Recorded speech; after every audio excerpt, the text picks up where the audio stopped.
Morning mga ka-riders, mga ka-reels hanggang sa muli. Good morning. At update tayo dito sa naganapan sa Bagyong Christine. Ngayon yung aming bambusit. Ayan. Ito hindi mo na ito maano kagabi. Hindi namin mapuntahan gawa ng sobrang taas ang tubig. Ito pa. Ayan, mga bambusit yan. Mga bambusit namin yan doon sa bahay namin. Ito yung mga buti ng mga soft drinks. Ayan. So update natin sa loob ng bahay ko. Aso nga lang wala tayong dalang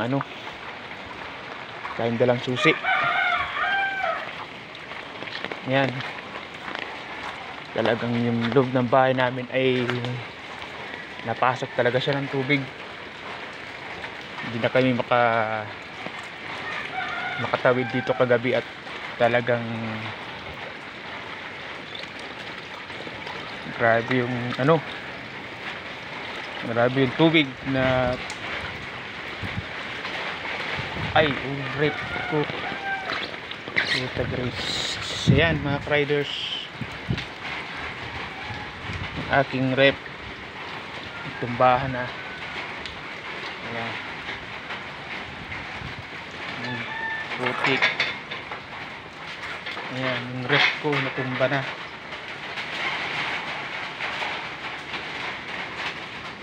Ayan.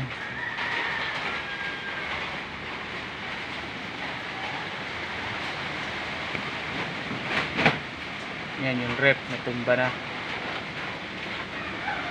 So ano naman na, alas 5:30 na po.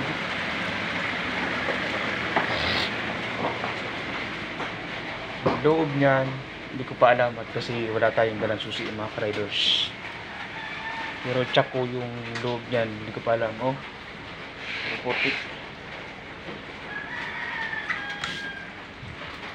Putik.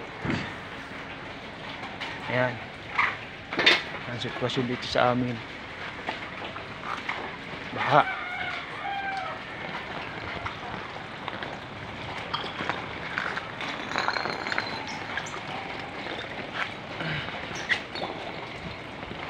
Ay nako, Bagyong Christine sa pang alamat.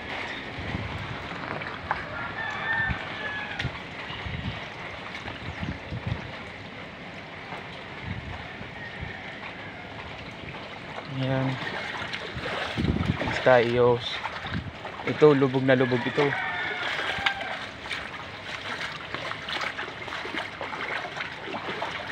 Okay tayo dito.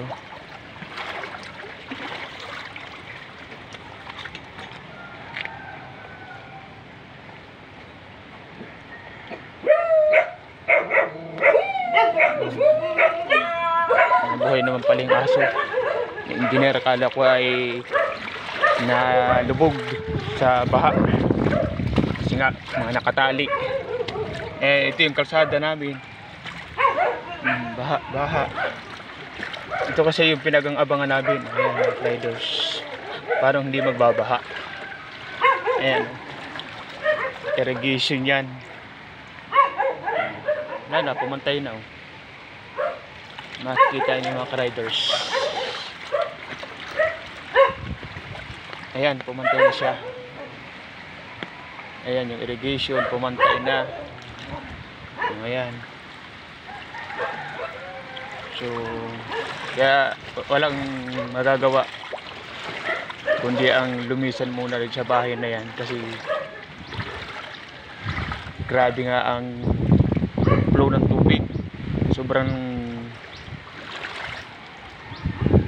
lakas ng bagsak ng ulan, tapos ulan, tapos yung tubig pang yan galing yan sa taas doon sa dam, ay galing yan sa ng prime water. Ayan, situation namin. Ayan lang yung bahay namin, tapos ito ay yung irrigation. Ayan, kaya yung intact ng tubig tumaas na ng tumaas, nagpantay na rito. Yun, nagpang-abot na sila dito hanggang dyan. Kaya ang tindi siya ng tubig, umakyat na pataas dun. Kaya yung loob ng kabahayan namin ngayon puro putik na. So hindi ko lang nadala yung susi ng aking bahay at kala ko kasi may ano pa, malalim pang tubig. As of now naman ngayon ay brown out na. Wala pang ilaw. Kagabi pa, mga bandang alas 3 yata, alas 4. Ayan. Ayan na. Yan yung kalagayan dito sa amin ngayon. Yan yung irrigation.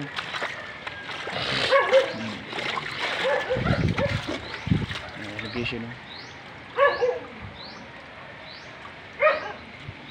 Talagang sino ba naman ang hindi babahain? Ayan. Doon parte mataas. Ay dito sa amin mababa na talaga. Tapos katabi pa namin ay irrigation na biglang mabilis umangat. Mabilis tumaas. Ayan o. Kaya yung kabahayan namin, magkakapit ilang kami rito, 3, 4. Yan. Kami yung talagang dumanas ng baha. Ayan mga riders. Ngayon maghapon tayo maglilinisan dito sa loob ng pamamahay. Gawa ng yung putik. Ayan. So tayo muna ay almusal, magkakape muna tayo doon. Kami natulog ay doon sa doon yung mag-iina ko sa bahay naman ng kapatid ko. Doon muna kami nakitulog at talagang walang tutulugan dito sa loob ng bahay. Kasi nga napasok na kami ng baha. Napasok kami ng tubig. Ayan mga riders.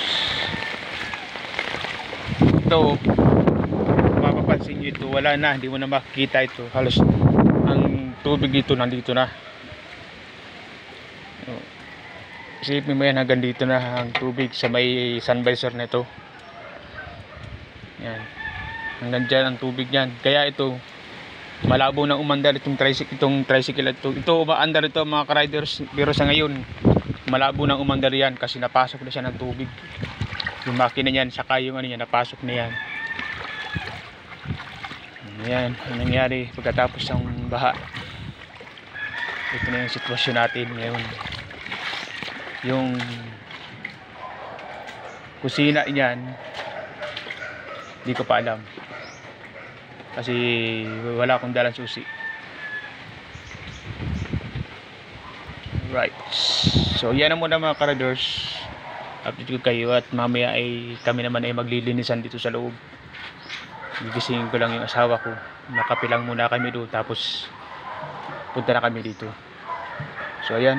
Muna mga riders. Hanggang sa muli. Maraming salamat po. Sa next vlog po. Update ko kayo.